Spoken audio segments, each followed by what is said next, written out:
Hey everyone, this is Keough, and I have footage here of a heavy bench session that I actually had been planning on doing for a while now, but had been putting off until the end of this training cycle. This is going to be a heavy single session. I'm going to do it without a slingshot or anything like that. Usually on these Friday sessions, I do some sort of overload.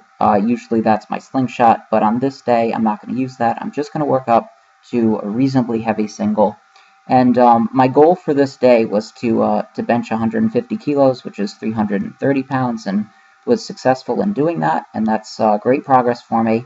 I feel like the changes that I have made in my training, coming off of Raw Unity, have really been effective. I've been able to put on 11 pounds or 5 kilos on my bench press since Raw Unity. At that meet, I did a 319 for a third attempt, and that was both a meet PR for me and an overall PR.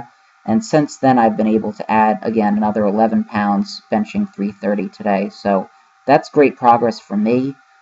Usually it takes me, the last couple of years, it's taken me, I'd say, close to a year to add 10 pounds onto my bench max. So I feel like I really stumbled upon something in the changes that I've made to my bench training. I'm still training with a relatively high frequency, 2 to 3 times per week. Most of the time it's twice per week. So I'm still training with a relatively high frequency and a relatively high volume. I would say that my average number of bar lifts per week is somewhere in the range of, depending on the week, 90 to 120, which is fairly high, but the intensity uh, differs between very low and very high. For my narrower grip days, I use a very light intensity, somewhere between 70 and 75% usually.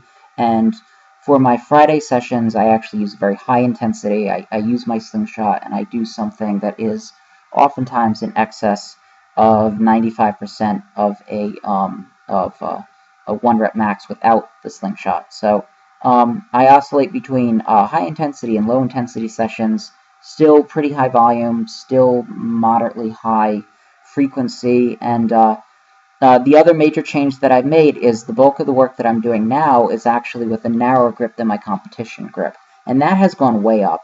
And it's led me to believe that that there really is good carryover in me training my narrower grip. I didn't think that that would be the case coming into this cycle. It was just something to experiment with, but I do feel like it's directly affecting my bench press, and so I'm going to run this approach to training for as long as it continues to yield positive gains. Here's my 330. I felt really good on the first rep. It moved pretty well. I stupidly went for a second rep, which was a bad idea, and I got stapled by it. But that will be a goal for me for the future. Keep checking in. More videos for you soon.